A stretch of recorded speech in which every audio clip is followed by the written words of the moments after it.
আজ আমরা চলে আসলাম একটি ইউনিক প্লেসে, যার নাম হচ্ছে আপসাইড ডাউন হাউস। হ্যাঁ, ঠিকই শুনেছো, তার মানে এখানে সবকিছুই উল্টো। এটা কিভাবে পসিবল? নিশ্চয়ই ইন্ট্রো দেখে অনেকটাই বুঝতে পেরেছো, বাট সেটাকে আজকে তোমাদের সঙ্গে ডিটেলসে আলোচনা করতে চলেছি। So it গনা be an interesting blog, so watch till and. তো আমরা এখন চলে আসলাম কলকাতার চিনার পার্কে এবং সেখান থেকে রিক্সা ধরে ডাইরেক্ট চলে আসলাম এই আপসাইড ডাউন হাউসের সামনে। এটি হচ্ছে চিনার পার্কের নোয়াপাড়াতে, পুরোটাই তোমাদের দেখাবো। তো চলো উল্টো ঘরে। ঘরের মধ্যে প্রবেশ করার পরই দেখতে পেলাম সবকিছুই উপরে ফিট করা আছে, অর্থাৎ উল্টো হবে, যেটা কিন্তু একটা অন্য ধরনের ভাইবস তোমাকে দেবে। আর এর মেন ক্যারেক্টারিস্টিক্স হলো ভিডিও করবার পর সেটিকে রোটেট করলেই বুঝতে পারবে। তো চলো করে দেখাই। কি এবার বুঝতে পারছো তো? লাগছে তো আমাকে স্পাইডারম্যান। দেখে মনে হচ্ছে না যে আমি সিলিং দিয়ে হাঁটছি? এটা দেখতে যতটা ইন্টারেস্টিং ততটাই কিন্তু সিম্পল। এছাড়াও ভেতরে এমন কিছু থিম আছে যেগুলো দেখলে আরো রিয়েলিস্টিক মনে হবে, দেখে মনে হবে যেন আমি সত্যি সিলিং দিয়ে হাঁটছি। তার মধ্যে একটা এক্সাম্পল হলো এই কর্নারটা, অর্থাৎ ল্যাম্পের ঠিক উপরে। দেখো মনে হচ্ছে না যে আমি একদম সিলিং এ বসে আছি। সব থেকে বেশি রিয়েলিস্টিক লাগছে এই সোফার পার্টটা, মনে হচ্ছে না আমি উল্টো ভাবে পুশ আপ মারছি। যদিও একটি এক্সারসাইজ এরকম ভাবে সত্যি আছে, বাট যারা করতে পারবে না তাদেরও কোনো প্রবলেম নেই, এখানে এসে একটা ফটো তুলে নিয়ে নিজেদের বন্ধুদেরকে দেখিয়ে দেবে। ভিডিও দেখে এতক্ষণে নিশ্চয়ই বুঝে গেছো যে এখানকার থিমটা কেমন। প্রত্যেকটা ফার্নিচারই উল্টো করে সেট করা রয়েছে দেওয়ালের সঙ্গে। তারপর নিজের সঙ্গে ভিডিওটাকে রোটেট করলেই মনে হবে তুমি উল্টো করে দাঁড়িয়ে সবকিছু করছো, লাইক দ্যাট। আমি এখানে একটু চুলটা ঠিক করে নিলাম, উল্টো করে চুল সেট করার মজা আলাদা হবে। আর এখানে বডি লোশনের একটা কন্টেনার ছিল যেটা উল্টো।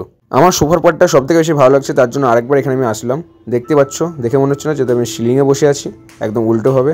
এই জায়গাটা তো আমার চরম রিয়েলিস্টিক লাগছে। So specially don't miss that part if you visit there. সামনের দিকে এগিয়ে যেতে দেখলাম টেবিলে একটা ফোন রাখা আছে। ভাবলাম সত্যি করে ফোন নাকি রে, মানে সত্যি করে ফোনটাকে উল্টো হয়ে লাগানো রয়েছে, বাট না, ওটা শুধুমাত্র কভার ছিল। তাই তো হবে, ফোনকে আবার নাট দিয়ে কিভাবে লাগাবে। আমি এখানে উল্টো করে একটু ডিগবাজি খেলতে লাগলাম এই বিছানাটাই, বেশ ভালোই লাগছিল। বাট এর পিছনে রহস্য তো সবাই জানো। তারপর আমি চলে আসলাম ওয়াশরুমে, যেখানে দেখলাম একটা বেসিন রয়েছে যেটা উল্টো। আর সত্যি করে জল টল বেরবে না তো, নাহলে মাথার উপরেই পড়তো। যাক, জলের কানেকশনটা এখানে দেওয়া নেই, নইলে পুরোটাই মাথার উপরে এসে পড়তো, কারণ বেসিন তো উল্টো ভাবে লাগানো। নেক্সট আমি এই ঘরটায় আসলাম, যেটা হচ্ছে একটা ছোট্ট অফিস রুম মতো। এখানে অনেকগুলো বই রয়েছে, সেই বইগুলো কিন্তু উল্টোভাবেই লাগানো রয়েছে, যেগুলো সত্যি রিয়েল বই ছিল।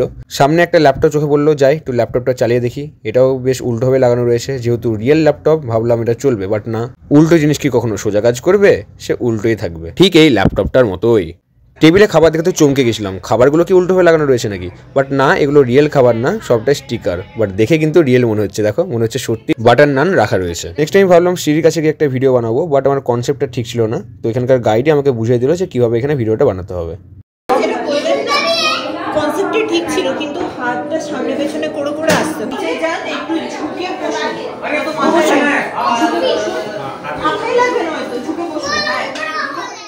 তো now I am done with that. ভিডিওটাকে যদি আমি রোটেট করে দিই তাহলে দেখে মনে হবে যেন আমি হাত দিয়ে নিচে নামছি। এটা তোমরা স্ক্রিনে দেখতে পাচ্ছ যে কতটা এটাকে রিয়েলিস্টিক লাগছে।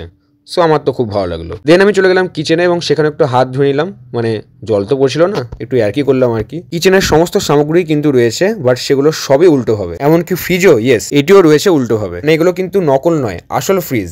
সমস্ত আইটেমস যেগুলো দেখতে পেলে সবগুলোই আসল, যেগুলো কিন্তু উল্টোভাবেই সেট করা রয়েছে, যেগুলো কিন্তু অনেকটাই ভারী। কাস্টমারদের গাইড করছেন তাই তো?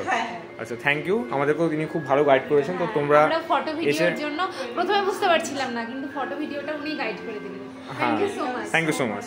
আগে যাকে দেখালাম তিনি সমস্ত কাস্টমারদের গাইড করছেন, আর এখন যাকে তোমরা স্ক্রিনে দেখতে পাচ্ছ তিনি হলেন এখানকার ওনার, অর্থাৎ ফুল আইডিয়াটা ইনারই। ইনি প্রথমে ইউএসএতে এরকম একটা কনসেপ্টকে দেখেছিলেন এবং ভাবলেন যে কলকাতাবাসীকেও কিন্তু এগুলো দেখানো উচিত। তো শুনে নি তার মুখে কিছু কথা। দেখেছিলাম, দেখে আমি নিজে এত এনজয় করেছিলাম যে আমার মনে হয়েছে যে কলকাতার মানুষদের এই ব্যাপারটা জানা উচিত, যে এরকম একটা জিনিস হয়, তাদের একটু উপভোগ করার সুযোগ করে দেওয়া উচিত। আচ্ছা, আমি আমার মতো করে চেষ্টা করেছি, জানি হয়তো ভুল ত্রুটি থাকবে, প্লিজ মানে না না, খুব সুন্দর হয়েছে, খুব সুন্দর হয়েছে।